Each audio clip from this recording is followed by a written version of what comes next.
All right, guys. Of course, you know what it is. This is DJ Wolf Live. And I'm going to talk about a couple of things here. Particularly Father's Day. And I'm going to talk about my feelings about it. I've already talked about it on another podcast app that I just finished. So I figure it's one that I may, as a matter of fact, I actually might save it for a live podcast. So I'll get to that on the live podcast because there's a lot I want to go over. Not only just that, but I want to talk about technology, and I may start off with that first.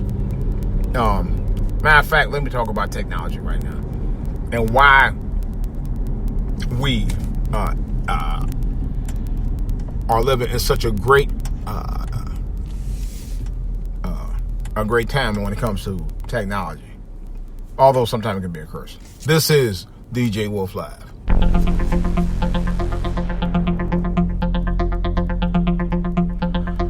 All right, guys. Couple things. Technology, and I thought about it. Honestly, I love it. I've been using it. I've been a fan of the iPhone for since day one.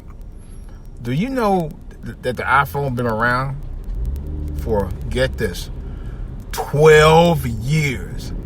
I've had every incarnation of the iPhone. I've owned them all, except the 8. The 8 is the only one I think I didn't own. Do they have a 9? No, they have a 9. They skipped it to a 10. But I've owned pretty much every one of them. I've owned almost every incarnation of the iPhone ever made. I had to. I'm an iPhone fan. I remember several years ago, was it former Mayor Wilson Good? I think that was him. Yeah, Philadelphia. He was the first one in line. He was the first person I saw in line to get an iPhone in 2007. I never forget that. That was crazy. That line was insane, man. It was insane. I had never seen anything like it. You usually know like a rock concert or Black Friday or something like that. You know, it was insane. I never saw anything like it before in my life. And people were in line for hours and hours trying to get that phone. What was this phone about? I was curious, man. Now, prior to that, I was with T-Mobile and Sprint, and I used to have the flip phones. My all-time favorite, and I heard they're coming back out with that, is the Razr. The Motorola Razr, I think, was one of the best phones that I ever owned as far as flip phones. I love that phone. I really do. I loved it. I had it for about 2 years. Just didn't like the plan it went with. And I think that was with AT&T, if I ain't mistaken. But nevertheless, I always said I wish they come out with a phone. And this was around 2003, 2004, I said this. Because even at the time, when I had my flip phone, you could watch videos and stuff. I don't remember if you could actually record them. But I know you could watch them and take pictures. That's all you could do on that. And you could text message, but texting was a barrier. Because you only had a few options and you had to hit a specific character twice to get to the character you wanted to use. And I always say I wish they had a phone where you could watch movies and TV shows, as well as be able to text fluidly with the entire keyboard on your phone. That way you had to double tap to get your texting out. Lo and behold, my wishes came true. I can listen to podcasts. I can create podcasts. I can listen to radio stations.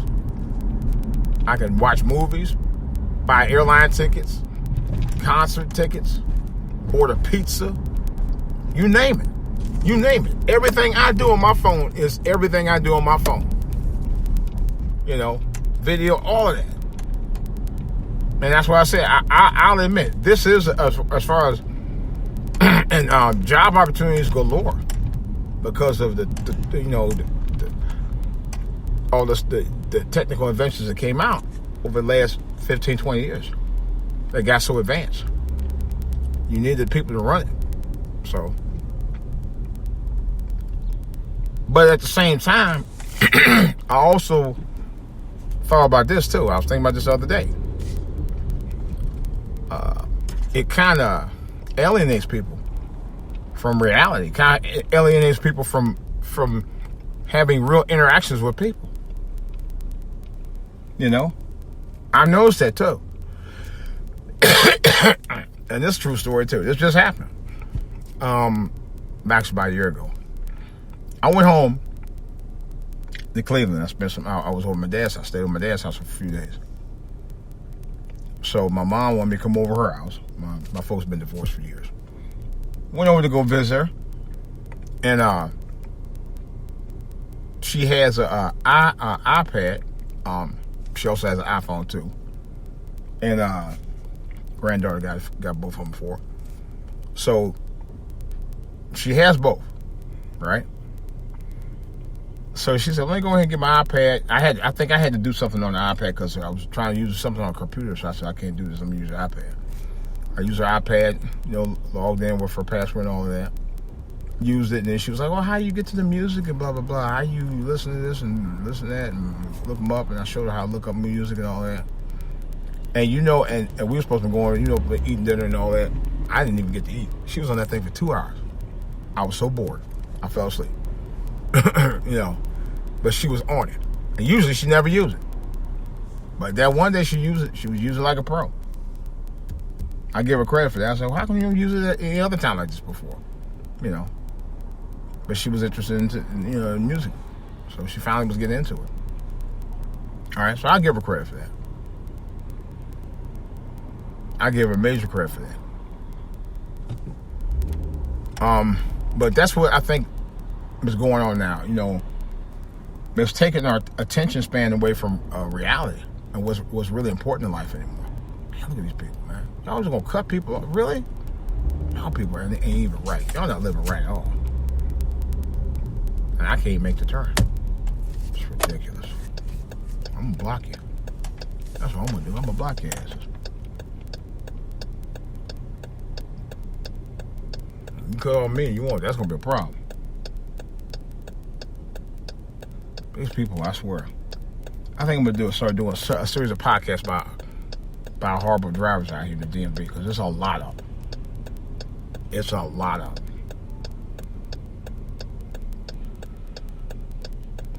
But nevertheless, like I said before, technology has got a point. It's taking people's attention span away from reality. And there's not, the interactions that you would normally have with people, at times you don't have anymore, like you used to. You don't have it all. You just don't have it. People don't talk to each other as much. Families just text. Kids text their parents. They don't call them on the phone. Hell, kids text when they try and get with somebody on a date. They text. If they just want to talk to somebody on the phone, they text. I told my son was in school, high school. I said, for all you know, you be talking to a dude. How you know that girl ain't pulling the wool over your eyes? You need to communicate. Y'all need to talk. It's called conversation. You could text anybody. But if you try to talk sweet nothings to her, you might be saying that to a dude or vice versa. That's why I said you have to communicate. If you want to talk to somebody like that, talk to them on the phone. Talk to them on a landline. Not text. People today, their only form of communication now is a cell phone. I know several people who don't even keep a house phone, landline, set up in the house anymore. And I think it's stupid. Because if the technology goes down, because this happened, prime example, when 9/11 happened, it affected several parts of the country. We were having problems with our phones and stuff. Some people, and I'm like, this is crazy. But thank God we have landline. Or if you have natural disaster happens, like a storm or something, and your transmission signal goes down, where you can't use your cell phone and your cellular service goes out, you're in trouble. You have to have a landline. I tell people all the time. My brother and my son, two people who never realized that a landline is as important as your damn cell phone. But that's another story. But a lot of people don't. They don't. I could kind of understand, because hell, you pay as much for a landline as you do a cell phone anyway. If not, in some cases more. But I have to have a landline for a number of reasons. But I do like the fact that I can actually do a lot of the things I do. I'm actually to a point now I don't even use a computer half the time. If I do, it's to, do firmware on my equipment, or updates on a specific software I need to attach to my phone or something like that. But I don't even use that. I download that from my app file, or the iPhone's app store, Google's Google Play. But I think a lot of the stuff that's going on now is what dropped the price of technology, because it got so popular, like the flat screen TVs the last several years. The flat screen TVs now are so cheap it's not even funny. I had a projection TV. I just went out after 10 years. I almost had paid for it. It just went out. I was like, damn it. So Best Buy had a big sale about 2 weeks ago.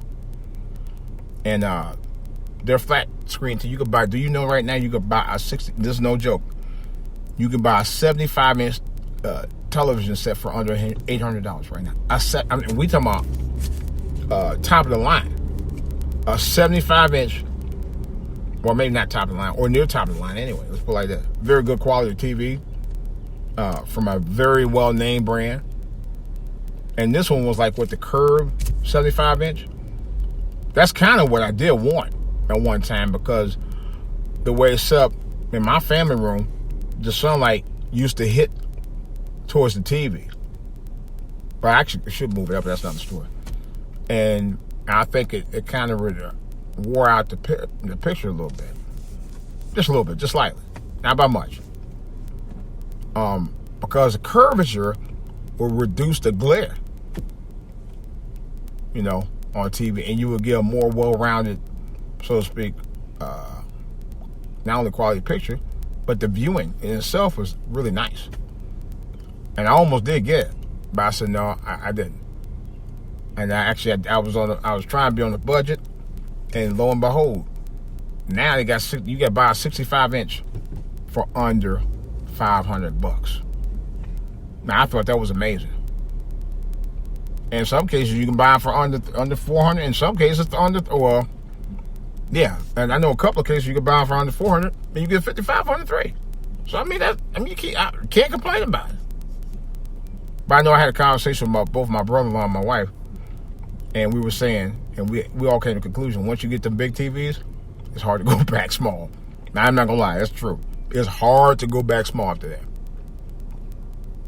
Now, I even realized it myself. I said, yeah, you can't go back small after that. The genie's out the bottle with that one. Pretty much. And that's the gospel. Once you go big, you never go back. That's almost like to say, hey, once you go black, you never go back. But once you go big, you never go back when it comes to TVs. That's for damn sure. But I said the quality pictures are nice, and if you have that kind of money, I know if you have maybe $500-600, to get a TV that big of a size and that quality of a screen, I think that's a good price.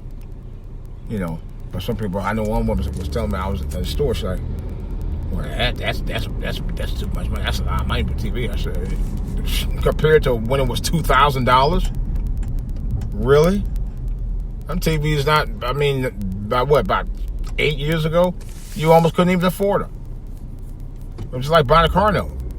Oh no, it was more like buying a car. You know. What is it? What? All right, I see what they're doing.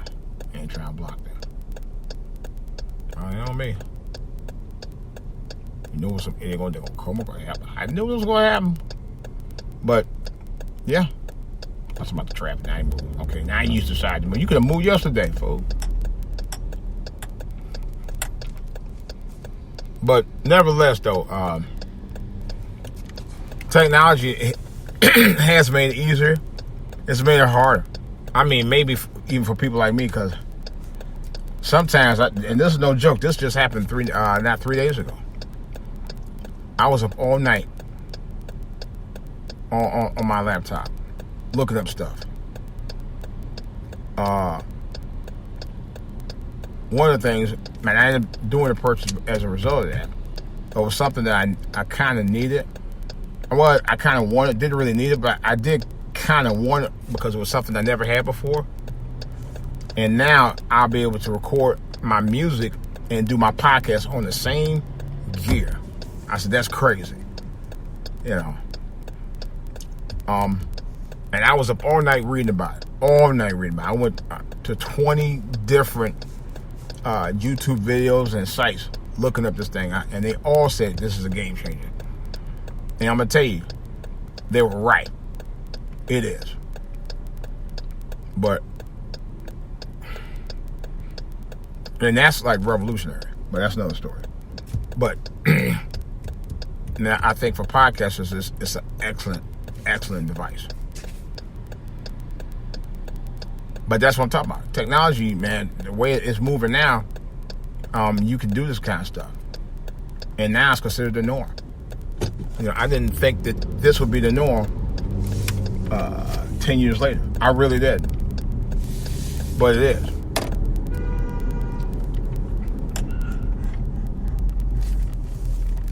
This is the norm now. This is the freaking norm.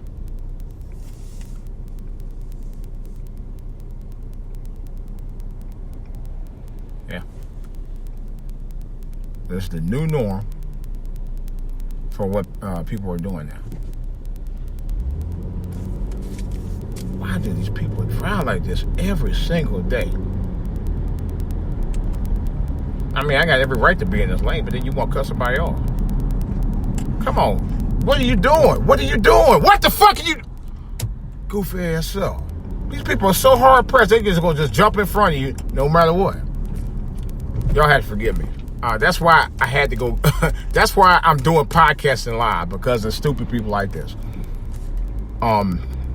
So, as you can see, that's the frustration I got. And I'm looking directly at my road, at the road that I'm driving. But you got people out here do some stupid stuff on phones. I actually saw somebody actually watching YouTube on their phone. YouTube has a setting where it will play even when you're not watching it. In other words, you can actually minimize it to go back to your home screen on your phone without having to watch the screen. In other words, you just, like for example, I could play a YouTube video right now, listen, and I usually listen to the audio. I don't watch the videos while I'm driving, because that's not only a distraction, it's stupid and it's dangerous.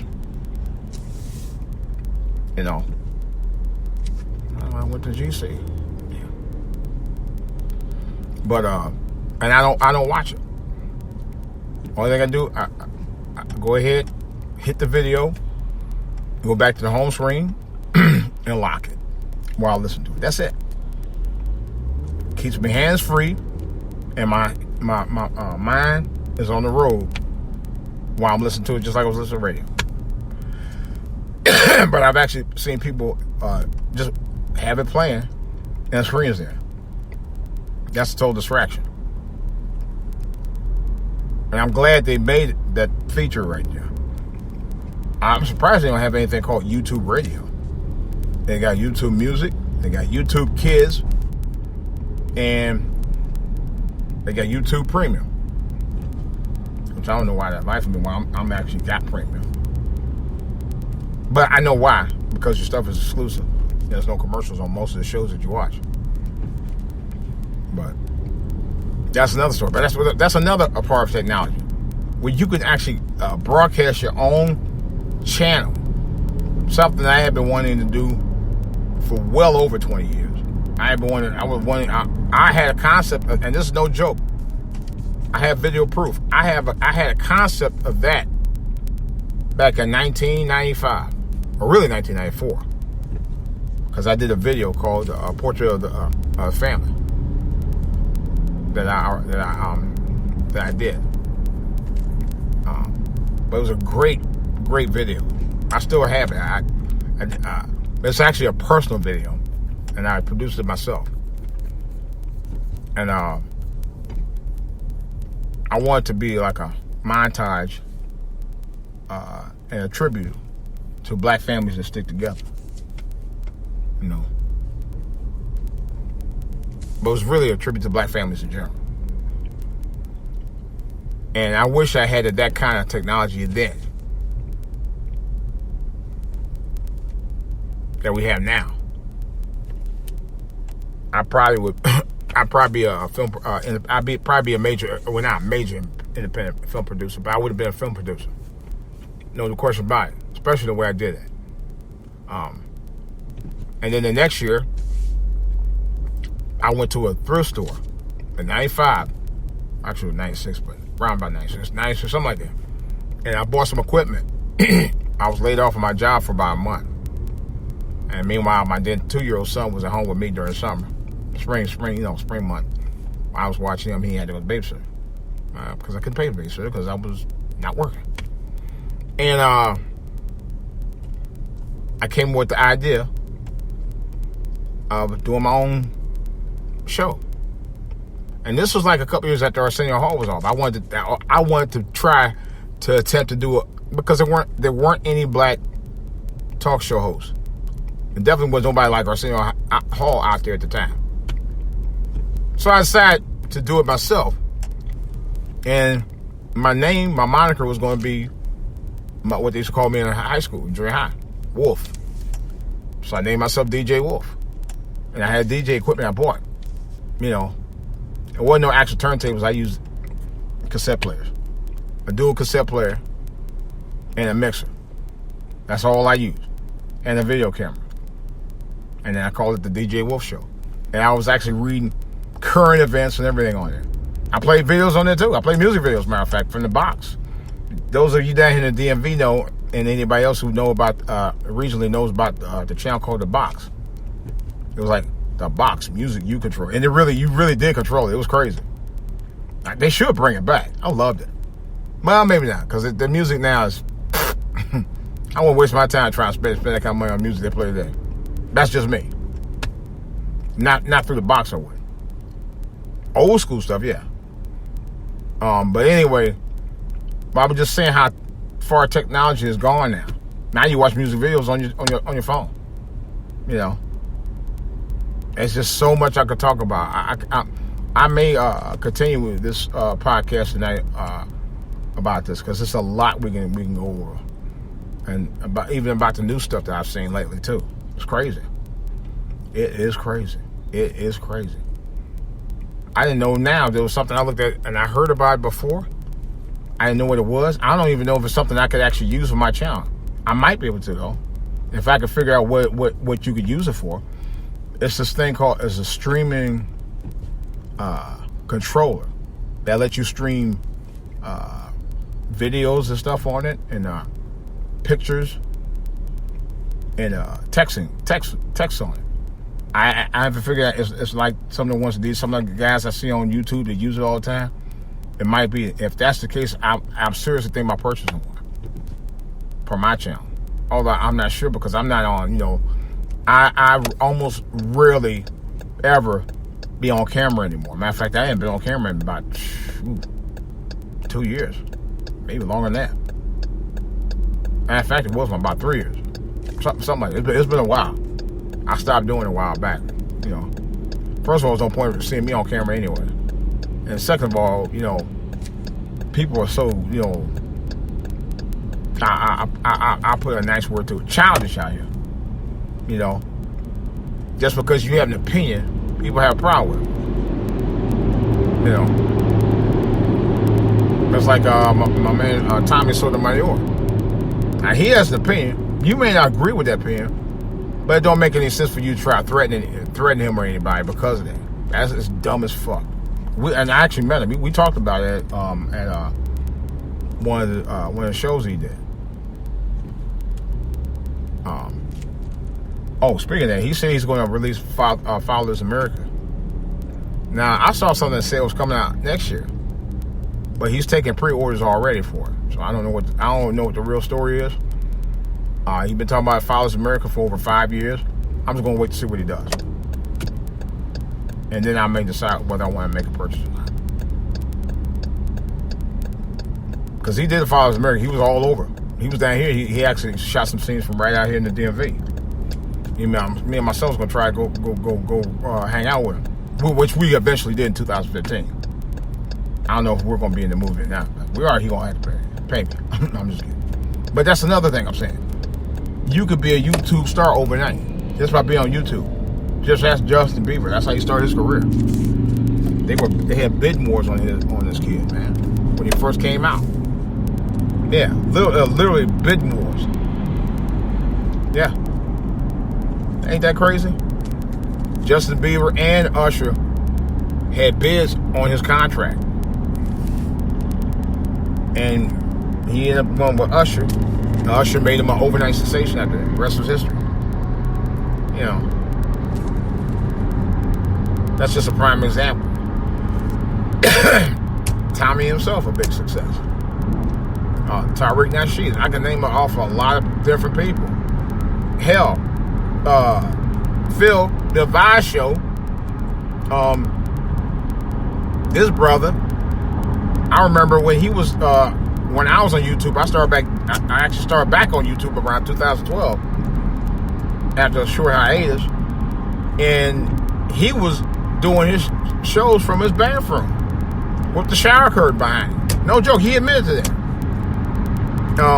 Now, the brother has a channel that covers him out here worldwide. And I mean, like, worldwide. He got much love out there now. You know? Matter of fact, he renamed his channel. I think it's the African Diaspora channel. I can't pronounce it, but yeah. He's gone global with his channel. I don't blame him. I know, hey, that's cool, man. I mean, I had a little fallout with him too, but, you know, whatever. Another guy, Tim Black. He's another local like myself out here in the DMV. We had fall about 2 years ago. Matter of fact, I used to be on the show. I was on the show a couple of times. Well, I used to call it the show. But let's put it like that. But matter of fact, I don't even watch the show. I haven't watched the show for so long, it ain't funny. But anyway, I think he spoke out for the woman who actually left her kids in the car when they was going to press charges on. And she went a lawsuit or something. I forget what it was. Oh no, she had like a GoFundMe account that I heard Tim was involved with, or something like that. He rallied to help her get one, and she had it raised her a lot of money. Now, although she founded it, among other things, it was a YouTuber that helped start that. That went out the bat for him. You know, but I'm just saying how technology itself has helped enable people to do things that otherwise wouldn't be done that way. GoFundMe, Kickstarter. Start with a P. I can't think of the name of it. Y'all know what I'm talking about. But anyway,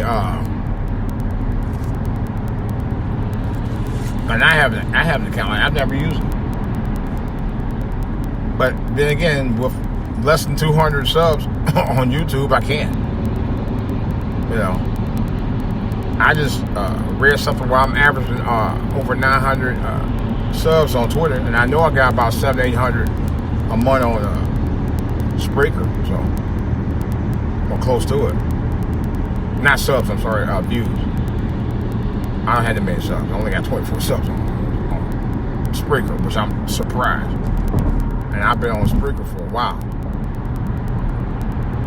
But nevertheless, oh man, I forgot to call guys. That's all I got, guys. This is DJ Wolf. I got some other things I got to take care of.